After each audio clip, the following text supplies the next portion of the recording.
Hello again.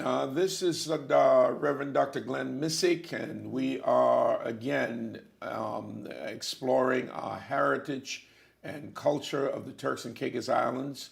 And I'm here, and this is part two with Dr. Carlton Mills, a young man very excited about our history and preserving our history. And he has written a lot of articles and books and his work in the educational field, especially in the Turks and Caicos. So, Dr. Mills, welcome again. Thank you. And we know a little bit about you. You were born in East Saba. Yes. Saba.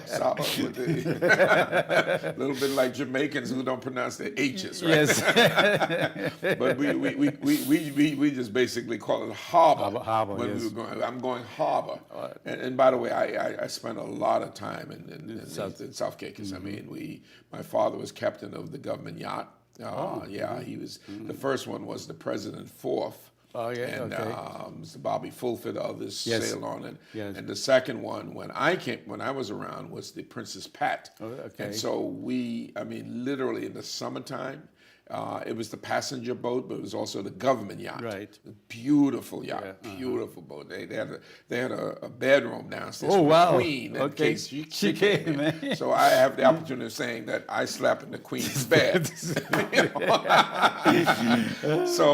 But every week we would sneak out. We would actually swim out to the boat, Okay, yep. and we had clothes on board. Yeah, And the okay. guy that protected us from getting a good whooping from my father was Shin Mills. Oh, okay, my cousin. Your cousin. Yep. Mm. Shin, what a wonderful young man. Yeah. Oh, I don't man. think he died. He died. He died. I think he was the engineer on the boat. He died in the Eastern Caribbean, I don't remember if I ever met him. You never met but him? I can't recall, but I knew of him. I tell you, if he has a grandson still living. Oh, yeah, okay. His name is Charles, I think, and Charles is on my Facebook page. Oh, okay. He had a son by Lydia Kelly, okay. and I told her daughter Helen. And I always tell Lydia, I said, we set that one up. My brother Fred and I, we kind of introduced them. Yes. But Shin was a very outgoing guy. So I heard. Just man, what a wonderful. When he died, I felt like I lost a brother. Yes. So you interviewed him recently, Mr. Roberts. Mr. Noel Roberts. What a wonderful They guy. wired, as we call it, they wired the hospital, the old hospital in Grand Turk. Because Bobby went to Jamaica to be trained as an electrician. Even before the Arises? Sorry? Even before the Arises, Swalder, Arisa and them too? This was around the early 60s, yes. Okay, because I know Swalder and Juan, and yes. they were all those also, guys. they And were all, in fact, I was going to mention Swalder too. You better mention Swalder. Yes. Because you won't hear he is on this, Right. he's in the series. Okay. And he, I did a 3-4 hour interview with him the other day about in connection with the same project that I'm doing with Fortis. They were pioneers in electricity. Actually, Oswaldo set up his own electrical system here in Wong and right. Grand Turk, and he provided electricity for about 35 homes within his area. Wow. Yeah, these guys were. And I asked him, "Have you ever been recognized by the Turks and Caicos?" No. No one. And it hurt me. It does. And I want to make a point. We have to recognize Mr. Ariza, and Wong. Everybody, in the United States, we talk about George Washington, Thomas Jefferson, Yes. Yep. Yes. And so many other people. Yeah. Thank God that we do have, particularly a person of African descent, a national holiday. Yep. The only national holiday for a non-president person, a civilian, Dr. Martin Luther King Jr. Yes. And so we need to be proud of that. Exactly. We need to be. Our young people need to be proud. I remember when I was teaching at Bethune-Cookman University, religion and philosophy, that Jesse Jackson decided to run for president of the United States. My students were making F's and D's. And the minute that Jesse started running, and I was serving on his campaign too, their grades went up to B's and A's, you know, and I mean just tremendously. And I realize again the importance of having role models. Yes. Of having people who look like you, who come from your culture. Exactly. And it plays an extremely important role. Yes. My wife and I both have doctoral degrees, and my wife is a graduate of Florida State with a PhD in higher education administration. Yeah, great school. And she's a third generation graduate of Florida A&M. Oh, wow. Yeah, her father was actually the first African American licensed doctor in the state of Florida. But we use that not to brag about it. You know, I went to Princeton. You know, I went to a TI going to Princeton. You know, and you know, I got my doctorate from Drew. And of course Calabar, you know, Calabar. Great schools. Great schools. But what I tell people about it, I said, listen, I don't apologize for that. They say, oh, you know, you did this, you did it. Your father had money to send you to go to do this. I said, regardless. It's not my fault that he had money. It's not my fault that he valued education. Yes. I'll never forget getting into that boat. As I went out to get to that boat to Mr. Evan Wood and Mr. Arthur Adams and all these people were standing there. And they said, boy, make your father look good. Yes. Because my father did a paradigm shift. They were making money, you know. He said, but money is not all to it. He said, listen, you know, get a good education. Yes. And so my father sent me to the school, and I kept rebelling against him after 3 years. I said, I want to go to New York. I want to go to New York. No, I don't want you to go to New York. Now, I only understood a little bit later on. But one of the things he said to me, and I often use it in my sermons, and people would say, that's kind of harsh. I said, you know, my father said to me, in the world that you are going to be living in, if you don't have a good education, a dog is going to be better than you. They said, that's harsh. I said, yeah, but I got the point. Exactly. Talking about that, Reverend Misick, when I was minister for 2 years, I went to two conferences, ministerial conferences, Commonwealth Ministers of Education in the UK. And sitting down with those ministers, white, black, all colors, you know, one of the first questions that was usually asked, where did you study? Yeah. And then it triggered this thing in me, which I always reflected on the same thing you just mentioned. My father would always say to me, son, I didn't get it, but get yourself a good education. Yeah. Yes. And those guys would continue to have a discussion with you based on the level of education that you, or where you can identify where you have studied at. Yeah. Sometimes you studied at better universities than they did, right? Yeah. But the point that they were making is that if you didn't have a sound education, they didn't want to have anything to do with you. And it's, you know, and I still teach, even though I'm retired now. I'm retired from the full-time pastor, but I get to preach every Sunday. Okay. But I also do adjunct teaching on the college level, on the graduate level, and my wife does too. And one of the things that we bring up that I always teach my students, the two words, you know it, critical thinking. Exactly. Critical thinking. Yes. What does education do for you? It helps you to think critically. Yes. Yes. And I said to them, I said, listen, there are people who will memorize the dictionary and they'll throw out big words and all that and try to impress you. I said, but they don't understand. They really don't even understand. I said, as a critical thinker, somebody throws a big word at you, your mind is going to start processing that. Exactly. You find, like as a theologian, we talk about, you know, we do something, we use a big word called exegesis. And exegesis, as opposed to eisegesis. Eisegesis is reading into the text what is not there. Yes. You know, for example, Jesus said, if your right eye bothers you, pluck it out. Yes. Whoa! There are people who've done that throughout history because they took him literally. Exactly. So you need to find out whether he was speaking figuratively or literally. Exactly. And so, but exegesis, I'm sorry, that's eisegesis. Reading into it was not there. Exegesis says, look at the text, but also look at the context. Okay? So you got to read before and after, you know, you need to know the context in which the person. So critical thinking helps you to think outside the box. Yes. Into where is this person coming from? Yes. Who is this person Yes. that I'm talking to? Yes. And why are they saying what Precisely. they're saying, Yes. etc. Yes. It helps you. It helps you to do more listening. Of course. And then in the process of listening, process. Yes. So And that's one of the faults of our current education system. Even one of the challenges that we face in our country, because you and I and others look at things from a critical perspective, because we're critical thinkers. Certain individuals take it personally and take it as an attack because they lack that ability Yep. to actually criticize and look into actually what you're saying and look at the context. They take it personal. Personal, and we have to move away from that. We have to move away from that, Yes. and particularly here in our home, Exactly.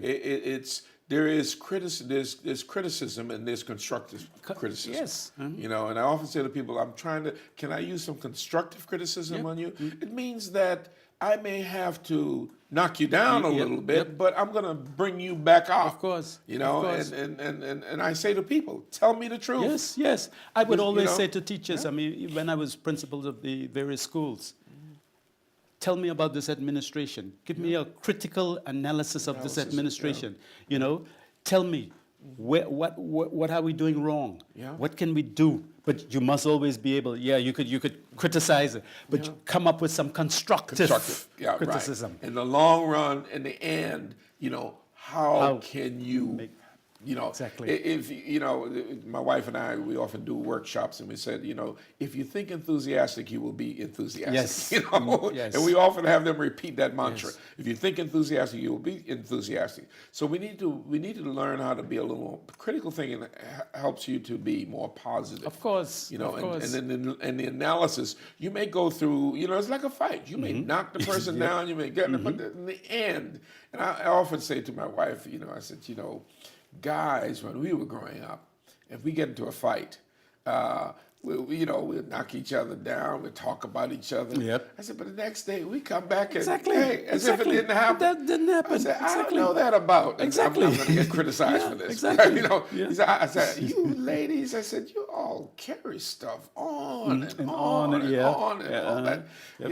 And I said, but anyway, let me shut up because I have 5 sisters and a whole lot of women in my family, and I don't want to offend anyone. Yeah, and I don't want to offend anyone. But again, the truth shall set you free. Of course.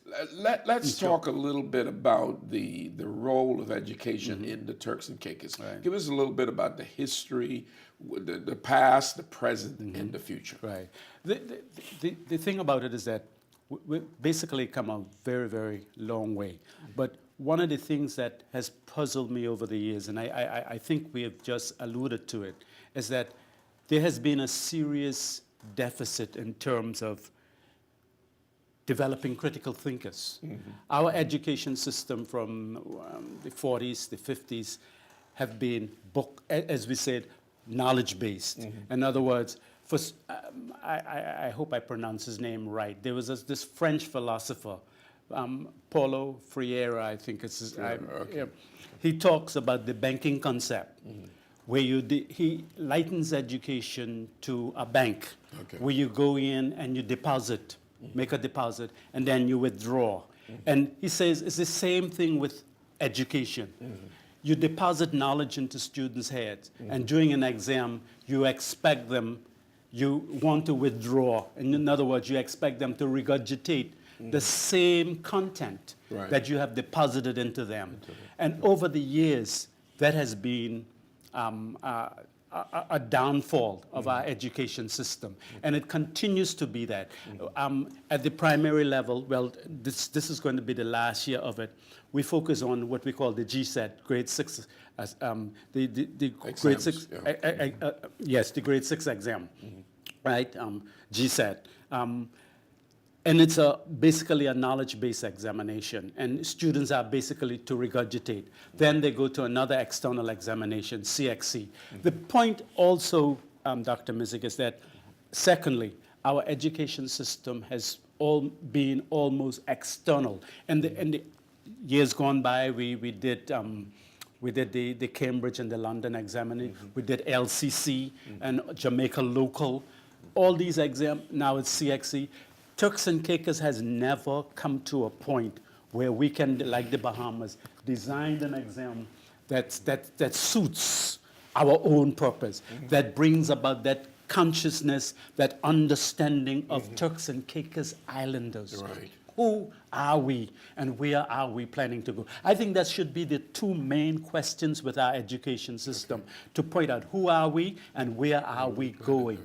But as I said, in the past, it has been a system that has always been externally imposed upon us, originally by the British, and now Caribbean. We were with Jamaica for a while. Yes. Which I think was But the exam now is Caribbean based. It's Caribbean I based. marked history for a number of years. I was even promoted to a table leader where I led, where I supervised a number of people marking at my table. And I always argued with the persons who were spearheading the history, the setting of the exam. In fact, the marker, the chief examiner was always there. Like, why is it that not Turks and Caicos is a part of CXC, Caribbean Examinations Council, and why is it that nothing?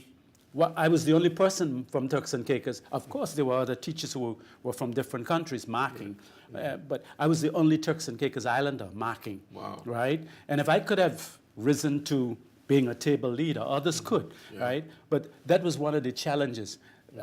They never had anything in the exam that was Turks and Caicos related, right? And that is still the case today. You know, that is still, so the thing about it is that nothing much has changed. Our system is still externally motivated. That has to change. So we need to be more aggressive, Yes. more bold about that. Exactly. And I think especially with, we have a lot of wealth in this country. Of course, I mean, of course, more than of course. probably any other Of course, island in the of course. Caribbean. Why, And, sorry, you know, why are you teaching people about hotels? I mean, even at the community college, and I raise this point and I get my neck chopped off. We have to, most of our tourism business is done through, now we're getting a couple of hotels, but it's condo driven. And you talk about strata and the kind of management strata. That is why they always throw in our fees. Yes. Oh my God. Exactly. You know, Yeah. owner, I mean, what they call it, homeowners, you know, all of this is now involved in the management and owner, you know, because a number of these condos are owned by people from abroad. And they have a particular kind of management structure in place. Do our children, are they taught about this in the schools? No. You know, but they have to go and work in those industries and those businesses. And they're not able to they're not elevated because they lack that knowledge, whether deliberate or not. But so it needs to be incorporated. it needs to be incorporated in the curriculum curriculum. Yes, of our school, it needs to be our community college. And back to what we were saying to people like Oswaldo. Why is it he's not taught in our school? Exactly. Right? Why? Dinks, all those guys made significant contributions. Mr. Wood. Mr. Wood was the administrator in Grand Turk. You know, Gustavus Lightburn, W.H. Mills. Oh, I'm so sad that I never got to record Mr. Gustavus Lightburn. I mean, that man sat down and told me all of it. He and my father were very good friends. And but let's touch on a little bit about there are people who are very critical of those of us who go to the limit academically.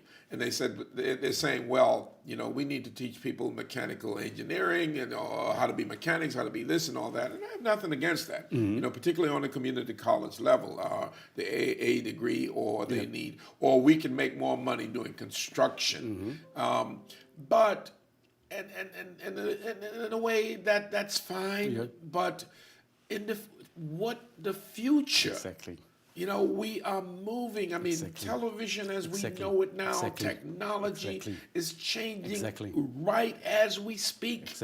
I bought, a couple of years ago, I bought this huge television for a couple of $1,000. Exactly. I can't. You can get it now for $200. Exactly. Because it's going to be obsolete. And you can talk to your remote and say, turn to channel or whatever. You know, you have Hulu, you've got Amazon that's developing. You know, so So it's not, in my opinion, it's not either or.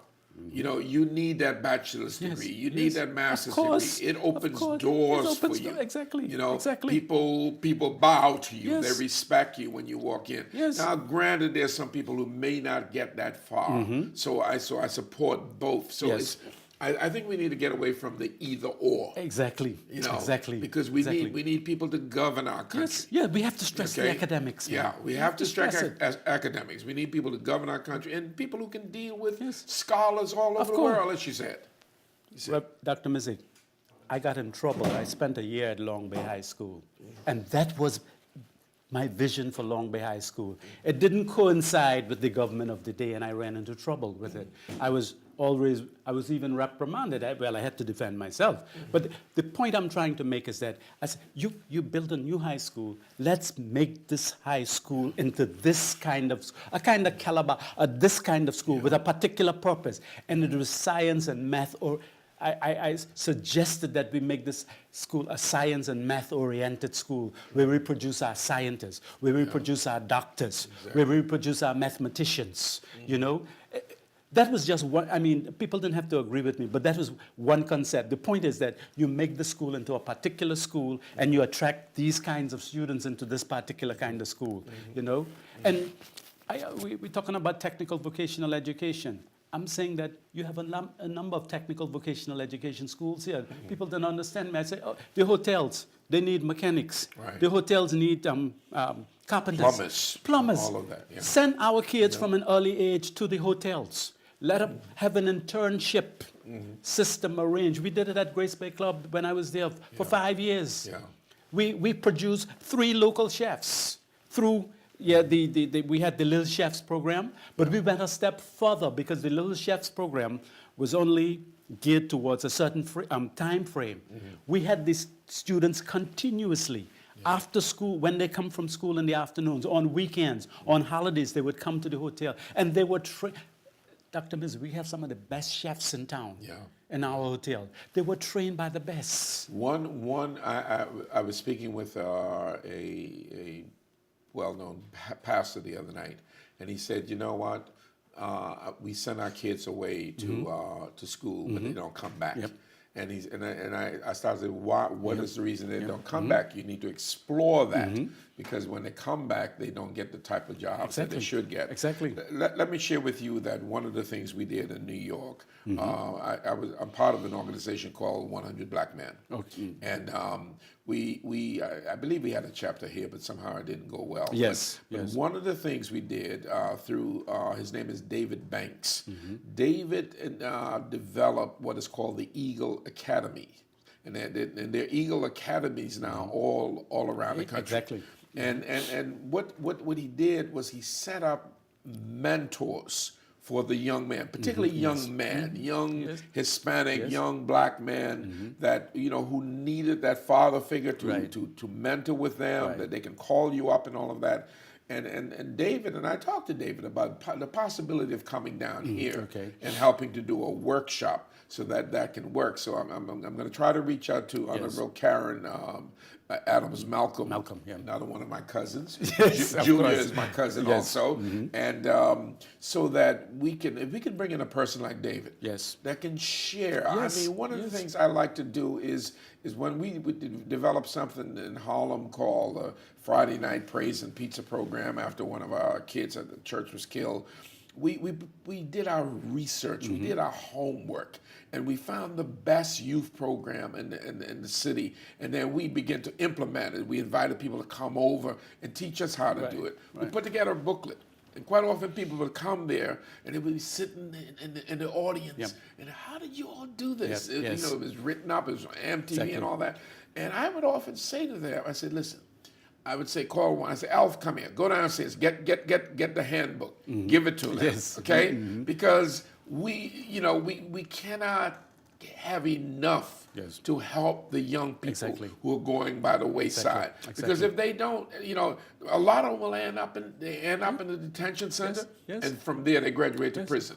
We have more young people in prison than are in college. True. And we need to turn that around. And it goes back to the point you were making earlier that all about this mentorship and showing our young people examples of Turks and Caicos Islanders who've made it. We have examples of it in Turks and Man, I Caicos tell you, Islanders. in the United States, there's one particular guy who's, I'm not going to call his name. He works for the State Department, okay? Right. He has a PhD in international relations. He was one of the persons who helped dismantle the USSR. Okay. United Soviet, what it was, Russia and all of that. Yes. Czechoslovakia. He speaks all different languages and all that. He's ready to come down here. Yep. And to share. Yes. We have so many Turks and Caicos Islanders out there Yeah. who have really made it. But our problem is that we see them as a threat. I mean, I look at guys like Alpha Gibbs, Ben Roberts, and several of them, but we see these individuals as as a threat. threats. Instead, it's that small thinking. Yes. That these people, and I also reprimand the people out there too. I said, well, now when you go there, have a sense of humility. Yes, okay? yes. I said it took me years to build trust because for the most part, in any culture, when you leave, people see you as being privileged. Yes, that's true. And in a sense, we are. We were. So one of my brothers came down here one time, and he lives in the Bahamas, and we were at a restaurant, and somehow the waitress wasn't getting the food on time, and so he went in the kitchen and said, my brother's hungry, and you need to do this is where. And I said, hey, I said, don't do that, don't do that, man. I said, he said, but I was born here. I said, yeah, but you left when you were young. I said, you have to win the trust of the youth. I said, no matter, you could be the poorest person. He's done well. But I said, you could be the poorest person living abroad. They still see you as abandoning them and leaving them. And so you must come with a sense of humility. I have taken so many insults by coming back here. I believe you. People say, I even had a cousin of mine say, people coming down here trying to take our land and all that. And I would say, you got the wrong person. We're not the ones that's going to take your land. It's going to be other people. Grace Bay Beach. Exactly. So we need to develop a sense of trust. Exactly. And and as we come down to the wire here, what are some closing things you would like to forecast for the future of education and all that? Let's get back to basics. One of the major challenges we're facing in our school system is that a number of our students are still leaving our high schools unable to read and write properly. They're not reading at their grade levels. And, it's a... That's where that mentoring would come in. Exactly. And then, secondly, I would want us to focus a lot more on teaching our kids about our people in our school. In the 1958-59, Turks and Caicos Islanders, W.H. Mills, Gustavus Lightburn, Mr. Wood, and others, Bob Francis, designed a constitution that which brought about elections for the first time in the Turks and Caicos Islands, right? These are the people that we must reflect on, right? These are the people that we must sensitize our young people about. The Bible says that you may tell it to generations following. Yes, exactly. And, I want to thank you again, Dr. Mills, for this, and we have to do this again. Certainly. But I want to thank you for this, and just delighted and I think timely conversation. May God bless you in all your endeavors, and thank you so much for coming. My pleasure. God bless My pleasure. you. Thanks so Thanks. much. Okay. Thank you, folks, for watching. We look forward to many other episodes of preserving the heritage and culture of the Turks and Caicos Islands. God bless you. Have a great day.